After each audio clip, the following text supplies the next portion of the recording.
Hello again, everyone. It's a cold and frosty day here in Château de Cologne, but we are continuing with the restoration of the chair that we started last week. We refurbished the wood, did gold gilding, added gilding wax, and now we're ready to actually work on the upholstery. And now Patrick is back in the workshop preparing and repairing the chair for the upholstery fabric.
It is quite pretty.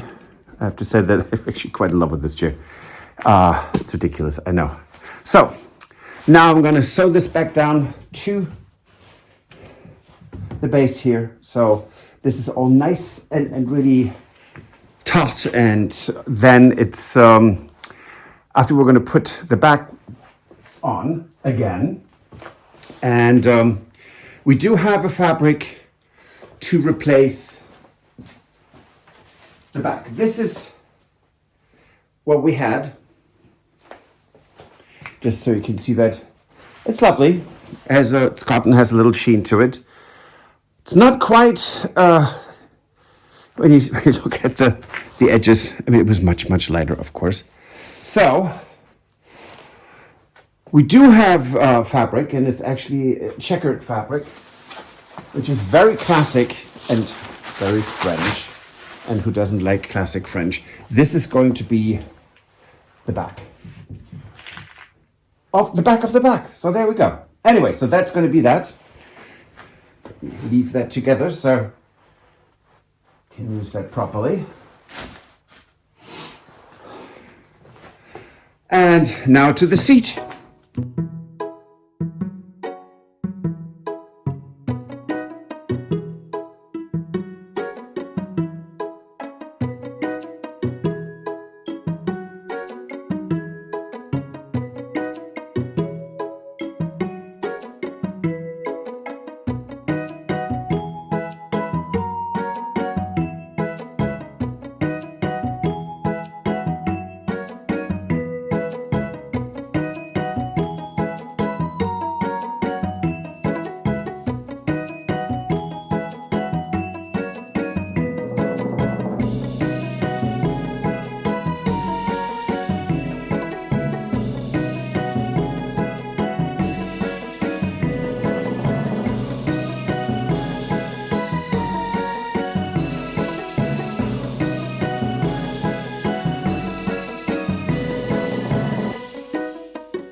Okay, I hope you watched earlier. See, this was this high and torn off, and now this is nice and tight. So once it's actually reupholstered, this looks really quite lovely. There's a bit of horsehair that I still need to put in here to have a nice smooth edge here. But it's amazing. So just sewing this down, what a difference that makes. And here it's not sewn down. See how the difference here? Because this is all deteriorated, but the rest is good. So I don't want to redo something that is perfectly well. but see here, there is no movement. And that is also important for the fabric not to tear. Because if there is constant high pressure on fabric, it will deteriorate faster.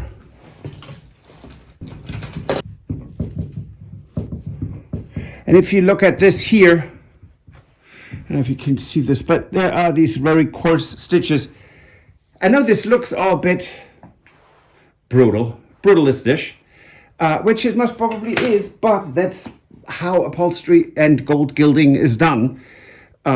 Even furniture pieces, for example, in Versailles, the underside, what you don't see as a guest or the king, but what is not visible to the eye is not finished. It just is there to be simply, excuse me, wrong. There will be no effort put in to fix or to address things that are not seen. And it does make total sense when you think about it.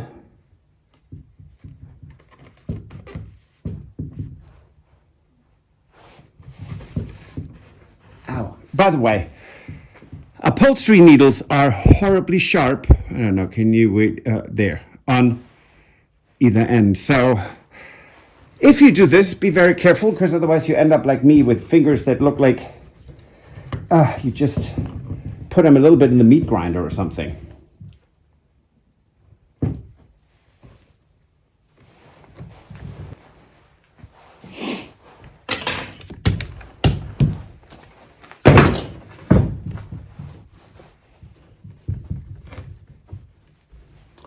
We put the horsehair on it.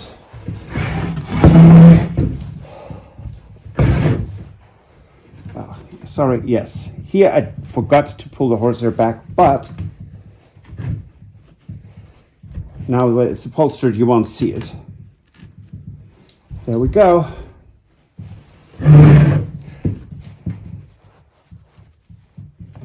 Redone. And really, really, really don't love it. So I'm now going inside, although you get really used to this cold weather in the cold workshop. This is so far pretty much done. There will be a hint of gilding coming, but that's just a wax, so it doesn't count. I will work on the fabric to reinforce it so it doesn't tear, and do some other preparations, and soon after we're going to reupholster the back and then the chair. I'm really excited.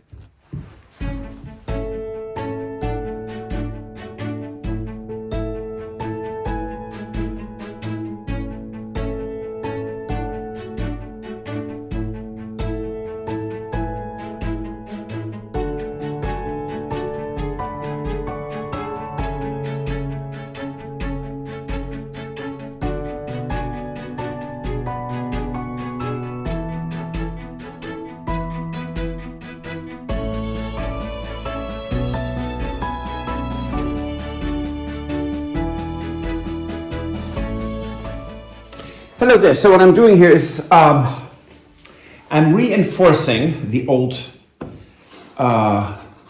jute fabric, and it's basically like I'm putting cotton behind it as an interface instead of using an interface that you can buy today that's polyester and you can iron on. So I'm doing this in a very natural way, and I hope it works out.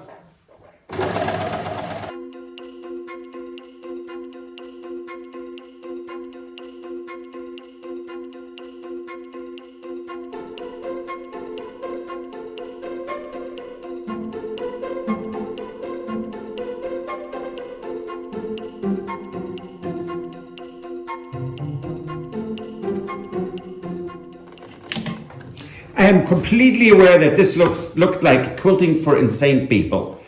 But this is now incredibly strong and still flexible. I love it. And it's all natural.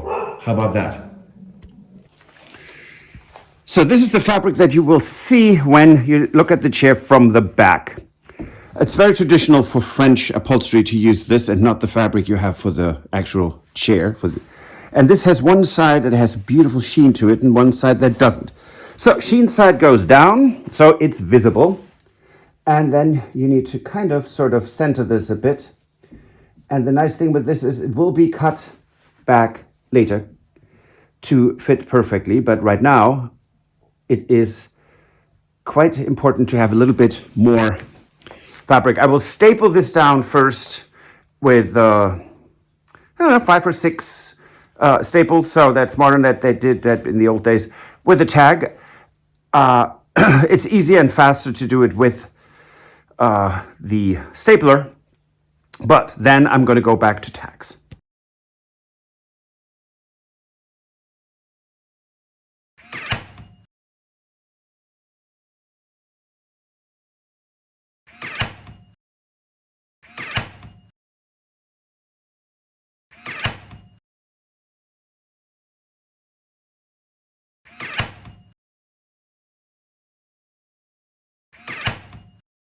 Now let's have a quick look.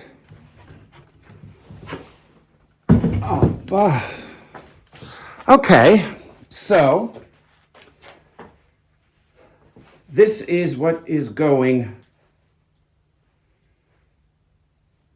on the other side. And that is this way. And it will be stapled against all of this. And as you can see, once this is in, this is nice and plump and soft. And that's what we want. So now I'm going to work with tags because they are a bit more stable and resilient than just staples.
Okay, so far I have to say I just love it.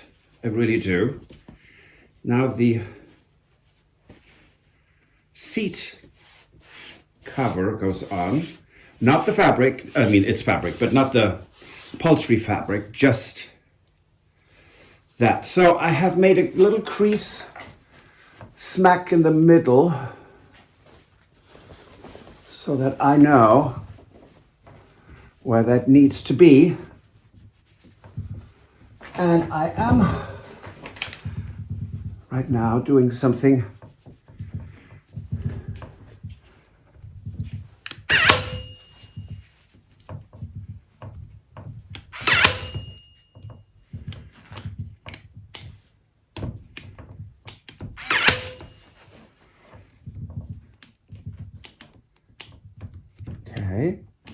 doesn't want to, please just do it.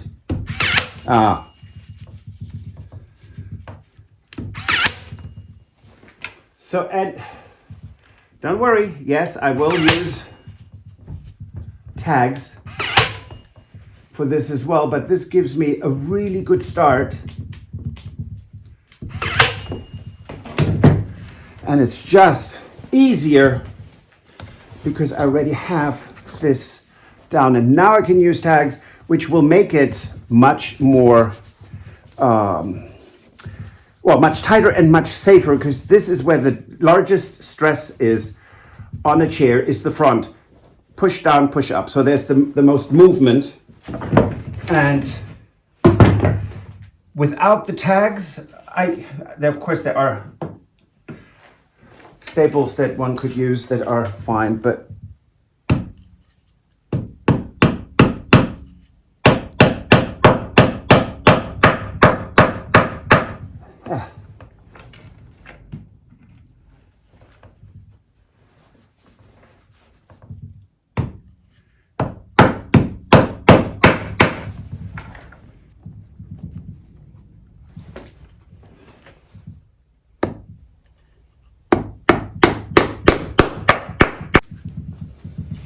it is so cold out there that even our delivery people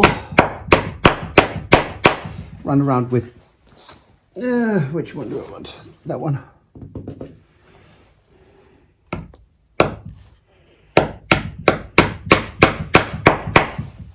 With hats and gloves.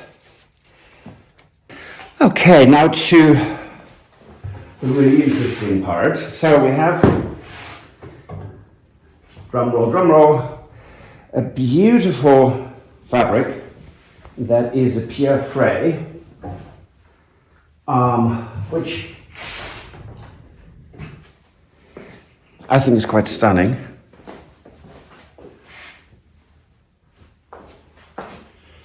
So, how nice is that? I will press that before I upholster with it. But we have to see how we want this. So this we have twice, that we have once. Hence we need to, let's see, let's start with a seat.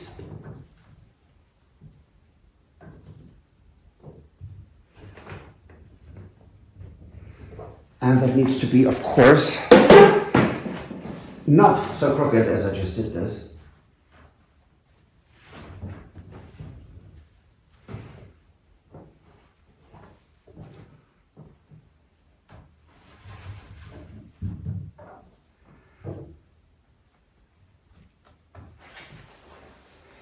So it always turns out you need much more fabric than you think you do need. And this is fine. I just think in this case I'd rather do this a bit higher.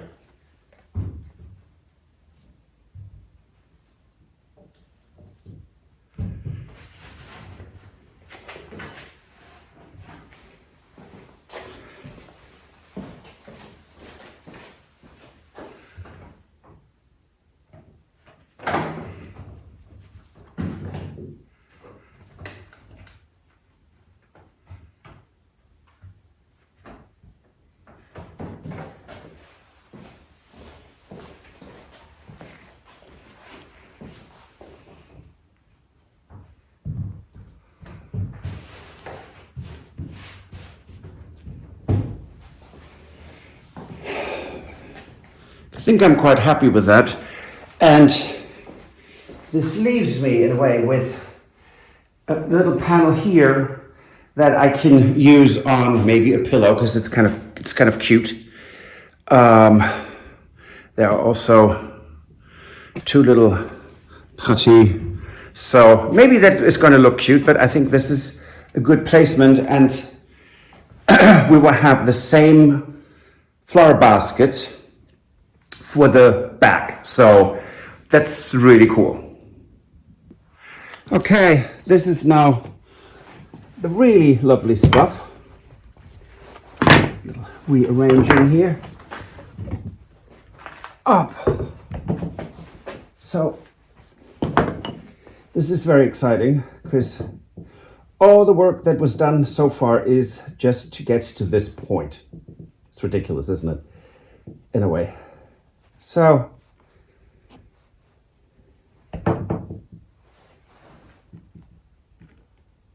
and it is correctly placed. Hurrah, that's all right. It's a good start, right?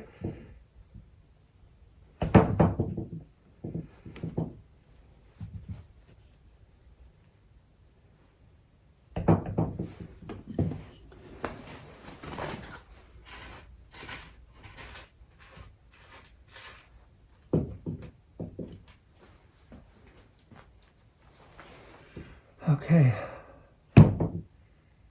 Here we go. Not quite where I thought it would go.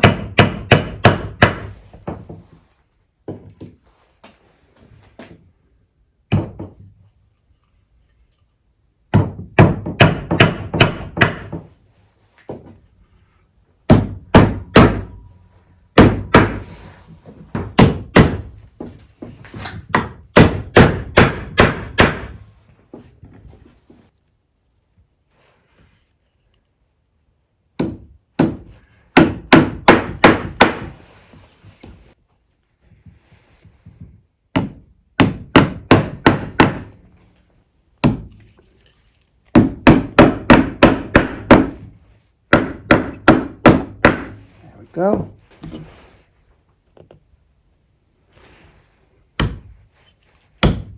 Okay, so we're done. And I'm really quite amazed that I actually did this. Okay, let's get on with the seat. That's really scary.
Okay, so project finished. Well, almost Almost. finished, right? So the gimp or trim or braid, depending, we haven't found what we want. Yeah, we have 3 or 4 here that we've already tried. Different issues with them. Sometimes they say that they're 15 millimeter, and we get them and they're just barely 1 millimeter. A 10. Yes. One of them in the picture looked completely different. It actually had like a bit of glitter in it. So we have 2 more samples that are coming. Hopefully one of those will work. If not, we will definitely wait because we need to just make a shopping trip in order to actually find it in the store ourselves so we know what we're looking at. Yes, that's true. It's going to be exciting because that means we'll go to Paris. Yes, and we need to do that anyway because for the other set that we're doing, we need fabric for that. So, Yes. right. So it was a lot of fun. I mean, for my first time upholstering something, I was actually quite pleased how that turned out. So this is a Pierre Frey fabric that we bought at a brocante. So that was, I think, I don't know, we paid like €7 for this or something. Right. And this, we had just enough for this chair. Truly, there was no room for errors. It was interesting. It was, Right, and the repeat pattern on this is so large. Yes. Right, that it was quite a challenge to actually try to make that piece work for the pieces for the chair. And it's so this is not totally symmetrical. So it's basically a rococo. Yeah, it's a bit of asymmetrical stuff going on with the design. So And it has, I'm sorry, up here you see basically the top of a pagoda. It's such a beautiful fabric, and it took us a while to figure out how we can make it work on this chair, but I think we did a great job. And can't wait to get it into the salon. Exactly. So we do want to make sure that we thank Richard and Victoria from New Zealand. They bought us 100 coffees. Thank you so much. Towards doing upholstery work. So thank you so much for that. That's going to help us a lot. Yes, and I have to put in a new order anyways for additional stuff. So it helps tremendously. Thank you. It's very, very generous of you. That's it. And that's it for this episode. Yes. We will see you on Friday. If you like this episode, please subscribe. It helps us tremendously. And yes, see you on Friday. Au revoir. Auf Wiedersehen. Goodbye. If you enjoyed this video, please use the like feature to let us know. Also, don't forget to subscribe to our Journey to the Chateau YouTube channel if you would like to see more. Once you've subscribed, you can tap the notification bell in order to ring it, which will allow you to receive all notifications from our channel. Thank you.